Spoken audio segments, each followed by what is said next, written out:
Well, hello, hello. This is Bree with BS in the Afternoon on Hits 105.5, and I'm excited because it's another episode of Music and Mirth. And today I have Kate Yeager with me. Kate is originally from New York but lives in Nashville. She's 27 years old, and her music is such a jam and an inspiration to all of us, especially women, in my opinion. But I'm always going to be the first person to say girl power. Kate, how are you today? I'm so good. How are you? I'm doing good. It's still, it's still warm. It's still nice out. Waiting for fall to happen. My boss does have all the decorations up in the studio of all the pumpkins and pretty things. So, I love fall. I love me some pumpkin spice. I'm pretty basic. So I'm doing pretty good. I'm excited to talk to you a little bit and learn more about you. When did you move to Nashville? I just moved to Nashville like a year and a half ago. Okay, that's exciting. And what made you move to Nashville? Well, I was living in New York for a while. I actually went to college in New York. I studied at NYU. I studied music there, and ever since I was a little kid, my biggest dream was to live in New York. I was like, this is the only place I feel like I can breathe, the only place I feel like I can be myself. And I was like, no one will drag me from New York. I will be dragged kicking and screaming. And then basically I learned that you could have a dishwasher and a washer dryer in your house, and the floors could be leveled, and you could have a driveway, and you could have a lot of amenities that you can't have in New York. And I learned that over the pandemic, and I was just like, I want to go where the music is that I make, and it all kind of aligned. And so I headed south. I headed to Nashville. That's scary, though, right? Moving south? Yeah. I mean, anytime there's a big change, I feel like it is scary, but it's ultimately, I feel really grateful because when I moved here, my now fiance lives here. And also, I spent a summer in between my junior and senior year of college interning in Nashville for a record label. And so I actually had like a handful of people that still lived here. And so when I came, I felt like I already had a little bit of groundwork. And then when I got here, I was like, okay, there's a side of Nashville that's very like climby, where like any city, right? You're trying to get up, you're trying to get in the scene, all of these things. And basically my intention of moving here was I just want to find people that I can grow with and love on and just like laugh with. That was my biggest goal. And I like wound up finding those people. And so for me, like moving here was a very big change. But it was ultimately like, it feels like home, which is nice. I think that's really important. I recently moved about a year ago to Sydney, Ohio, where our radio station is.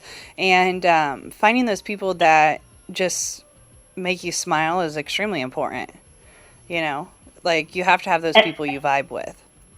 Absolutely. And there's a lot of that here. Like a lot of people are like multi-hyphenates. So like my friends, like a couple of my friends own like certain coffee shops here, but like when he's like him and his wife own this coffee shop, and when they're not doing that, like one of them is like doing collage art, and he's like on tour, like drumming for people. And so it's really cool to get to share like multiple facets of ourselves with one another and just like have a good time and like supporting each other in the process. I love that, and I love that for you. So we're going to listen to your song called Fat, and then we'll come back with you in just a minute, okay? All right, sounds good. All right, this is Fat by Kate Yeager. I was 12 and a half, the first time a boy called me fat. We were at a dance, my hair was down. Jason came and asked me out as a joke, and all his good friends laughed. I wonder if he ever thinks about that. Didn't know how to hate myself till I learned it from someone else. Didn't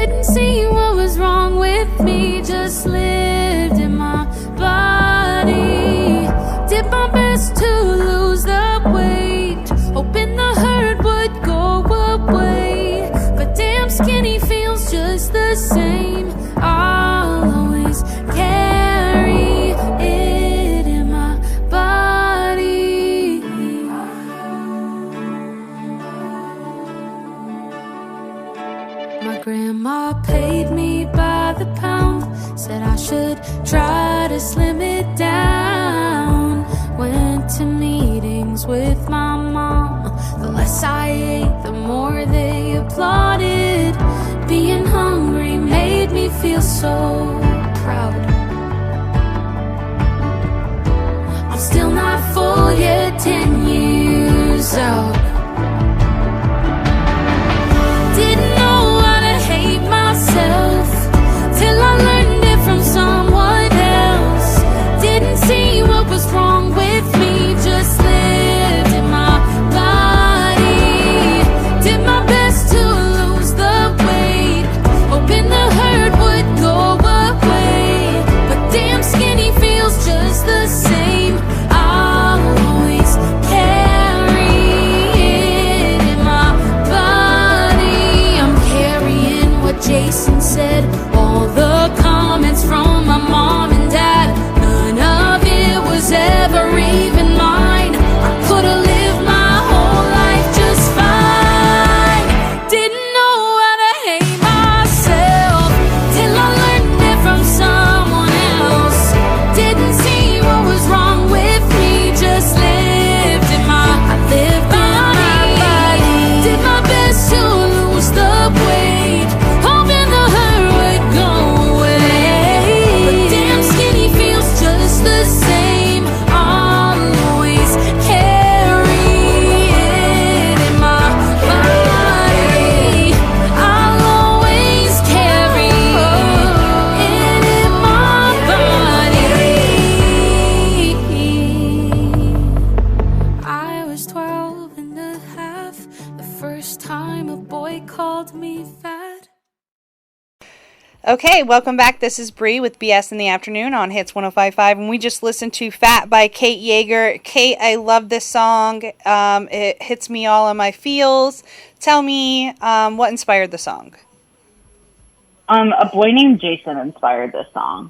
I was thinking about when I was younger, how this boy came up to me at a dance and he asked me out as a joke and called me fat.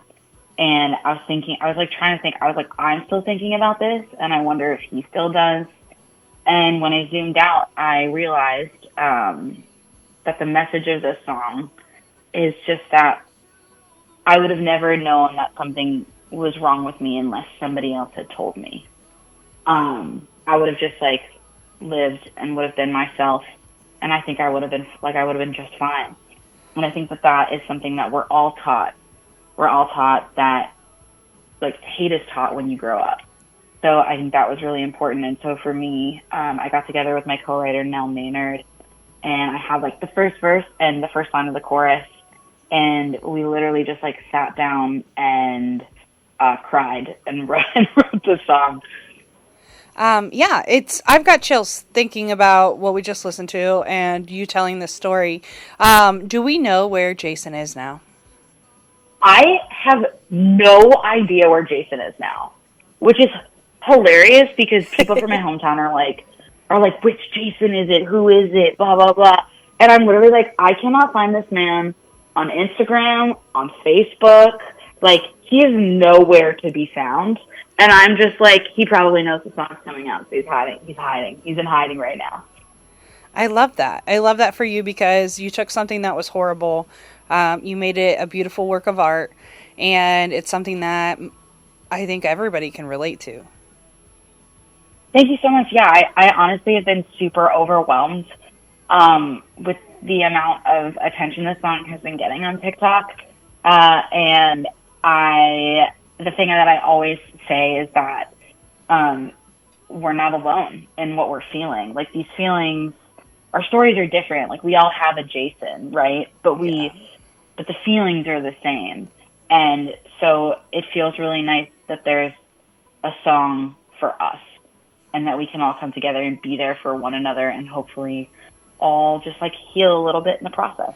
That was going to be my next question is, writing this song it helped you heal a little bit from your past and Jason? Yeah, I would say that this song has been incredibly helpful in my healing journey. what's really interesting about songwriting is that you usually write a song and it comes out a couple of years later, or like you write a song and it comes out, some amount of time later, and you usually get an opportunity to fully heal from the thing that you're experiencing. But for me, living in my body happens every single day, and I am now in recovery for my eating disorder, but that's very new. That's like 3 weeks. And so it's 3 weeks new recovery. So for me, it's been really healing to have this song in the world, and it's been making me feel less alone in my journey, which is ultimately what I want my music to do all the time. Is I just want people to feel less alone in what they're feeling. Like, you have a place here. Like, you have a seat at the table, and like I always say that, like, if I'm not doing it with the people that are here with me, then like I don't want to be doing it at all, because this is for us. Absolutely. I love that. And I love that for you. I love the song. I love that you can be fully transparent with us. You're a gorgeous girl. And I shouldn't say girl. You're 27. It's a gorgeous woman. So, my bad. She's a woman. Yes. And so I really am. I love your music. I'm really proud of you. What is your plan for your music? You have a couple songs coming out. Talk about your EP a little bit. Yeah, so Fat is the first single off my EP that's coming out next spring, called Before the Lights Go Out. And it's basically about that feeling when you like pack up a place from where you left. Like, you're leaving somewhere and you're packing up the boxes and you're labeling them, and you sweep and you plaster all the holes in the wall that you've created, and you're like, I hope I did that correctly. And you look at all the boxes and you look at them and you say, I can't change what's in the contents of these boxes, but I can learn how to use what's in them best. And then you take all the boxes out, put them in that U-Haul or that truck you have, and you take one last look at everything, and you turn off the lights, and that space is no longer yours. Kind of about, not changing the cards that we've been dealt, but just learning how to play them better. And each song on this EP is a box. It's a box that we're unpacking together and repacking together. Well, I can't wait to unpack that with you. I'm stoked. You should be. I'm honestly really excited. I'm so excited with the people that I've been working on this with, and the producers. My producer's name is Jared, and he's the best, Jared Anderson. And we went to camp together when we were 14, so it's really cool that we got to spend time together as kids, and then in our adulthood still are able to retain that friendship. And I'm just really excited for people to have this music. Awesome. And where can we listen to your music? Are you on Spotify? I know you're on TikTok. What other social media platforms can we find you? Oh, yeah, you can find me all over the place. You can find me Spotify, Apple Music, Tidal, Napster, the YouTube, you name it, I'm on it. It's just my name, Kate Yeager, which is just not spelt like the alcohol, but it's equally as fun. I love that. Okay. Well, I'm glad you were on the show today. I'm super excited to let people know about your music, and I can't wait until you release your EP. Literally, thank you so much. This is so cool. 12-year-old Kate is geeking out right now. This is the first radio interview that I'm doing, and I'm hype about it. It's so cool. So thank you for supporting artists, and I can't wait to tell my mom that I'm on the radio. I can't wait for you to tell your mom either, because I think that's super awesome. And there's some She's gonna be stoked. There's some few choice words I'd like to say to Jason, but because we're on the radio, I can't. But I think that you did a good job, and I'm excited to hear your new music and unbox it with you. Like you said, I love that that phrase, and concept that you're looking at. Everybody go on Spotify or Apple Music and all social media and find Kate Yeager and listen to her music because she is fire. So this is Bree with BS in the Afternoon, and this is Music and Mirth.